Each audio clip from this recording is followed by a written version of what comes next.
Assalamualaikum warahmatullahi wabarakatuh. Selamat pagi anak-anak hebat. Jumpa lagi masih dalam pembelajaran pendidikan agama Islam. Pada pertemuan kali ini kita akan membahas tentang materi hukum bacaan al atau alif lam. Adapun tujuan dari pembelajaran kita nanti adalah agar kalian semua yang pertama mampu untuk membaca khususnya Quran surat An-Nisa ayat 59 dan Quran surat An-Nahl ayat 64 sesuai dengan kaidah ilmu tajwid.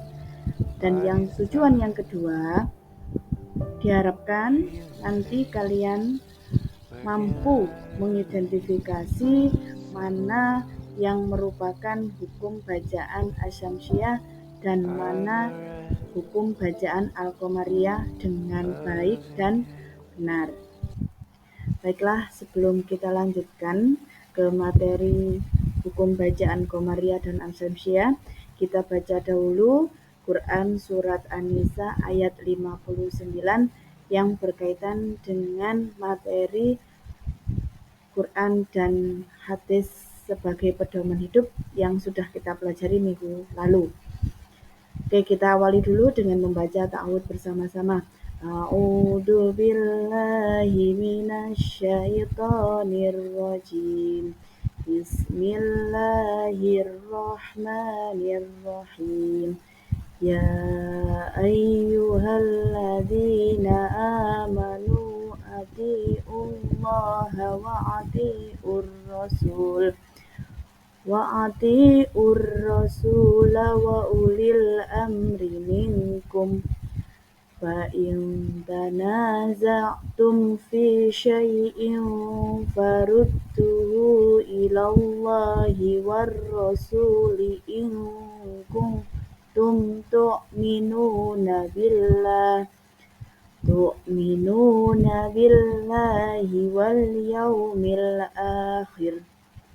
Dzalika khairu wa ahsanu ta'wila, yang artinya, wahai orang-orang yang beriman, taatilah Allah dan taatilah Rasul Muhammad dan ulil amri, pemegang kekuasaan di antara kamu.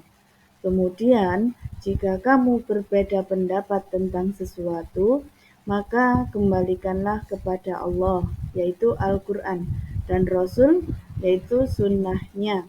Jika kamu beriman kepada Allah dan hari kemudian, yang demikian itu lebih utama bagimu dan lebih baik akibatnya.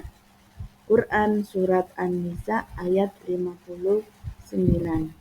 Baik, sekarang kita lanjutkan juga dengan membaca Quran Surat An-Nahl ayat 64. Kita awali dulu dengan membaca ta'awudz bersama-sama nggih. A'udzu billahi minasyaitonir rajim. Bismillahirrahmanirrahim. Wa ma anzalna 'alaikal kitaba illa litubayyina lahumul ladzi ikhtalafu fihi wa hudaw wa rahmatan liqaumin yu'minun, yang artinya, dan kami tidak menurunkan kitab yaitu Al-Quran ini kepadamu Muhammad melainkan agar engkau dapat menjelaskan kepada mereka apa yang mereka perselisihkan, serta menjadi petunjuk dan rahmat bagi orang-orang yang beriman. Quran Surat An-Nahl ayat 64. Baik, kita lanjutkan. Sekarang kita masuk pada materi hukum bacaan atau alif lam. Yang mana hukum bacaan alif lam ini terbagi menjadi dua macam. Yang pertama alif lam qamariyah dan yang kedua alif lam syamsiyah. Nah, yang pertama adalah al-qamariyah. Al-qamariyah artinya jelas. Suatu lafal dikatakan mengandung bacaan al-qamariyah apabila ada al atau alif lam diikuti dengan salah satu huruf dari 14 huruf hijaiyah. Apa saja huruf 14 hijaiyah itu? Yang pertama ada alif atau hamzah, yang kedua ba, kemudian jim, ha, kho, ain, ghin, fa, kof, kaf, mim, wawu, ha, dan ya. Itu adalah 14 huruf dari Al-Qamariyah. Nah, kita langsung ke contohnya nih. Contohnya bisa diperhatikan ada a'toina kal kausar. Nah, di situ ada, perhatikan dalam kotak merah, di situ ada huruf alif lam yang diikuti dengan huruf yaitu kaf. Okay. Jadi huruf alif lamnya di sini masih jelas terbaca. A'toina kal kausar. Okay. Kemudian contoh yang kedua, ghairil maghdubi. Nah, dalam tanda kotak merah di situ ada alif lam diikuti dengan huruf mim, dan huruf alif lamnya juga jelas. Ghairil maghdubi. Jadi cara membaca alif lam semacam ini itu harus jelas. Maka sering disebut dengan idhar qamariyah karena alif lamnya dibaca jelas. Ciri-cirinya itu adalah di atas dari huruf alif lam ini ada tanda sukunnya. Itu ciri-cirinya. Oke. Kita lanjutkan untuk hukum bacaan al yang kedua, yaitu al-syamsiyah. Al-syamsiyah artinya melebur.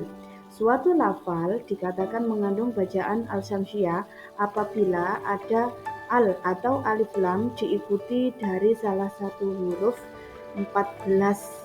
Jadi sama dengan huruf qamariyah tadi, jumlahnya 14. Namun hurufnya berbeda.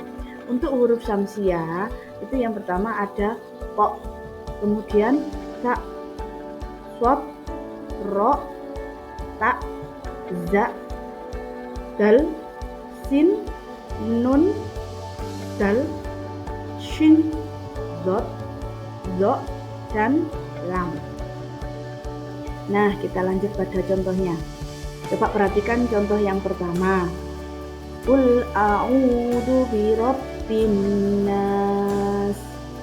Nah, di situ ada huruf alif lam yang diikuti dengan nun. Dan di contoh yang kedua, alhaakumut takasur. Nah, dalam kotak merah juga ditandai, yaitu ada huruf alif lam yang diikuti dengan huruf ta.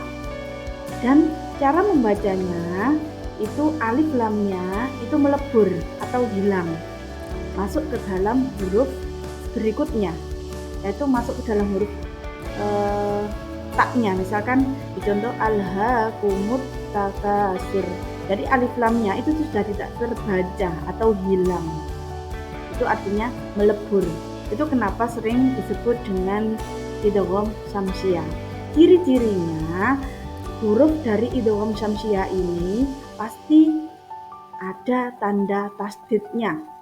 Jadi setelah ada huruf alif lam kemudian diikuti dengan huruf syamsiyah, itu pasti ada tanda tasdidnya. Itu cirinya. Nah, itu tadi ya perbedaan dari hukum bacaan al-syamsiyah dan al-qamariyah. Perbedaannya sudah bisa kita lihat tadi dari penjelasannya Bu Iva. Dari ciri-cirinya saja, kalau asyamsiyah itu artinya tadi melebur. Jadi ciri-cirinya setelah ada huruf alif lam diikuti dengan huruf asyamsiyah, yang mana hurufnya itu ada cirinya bertasdid.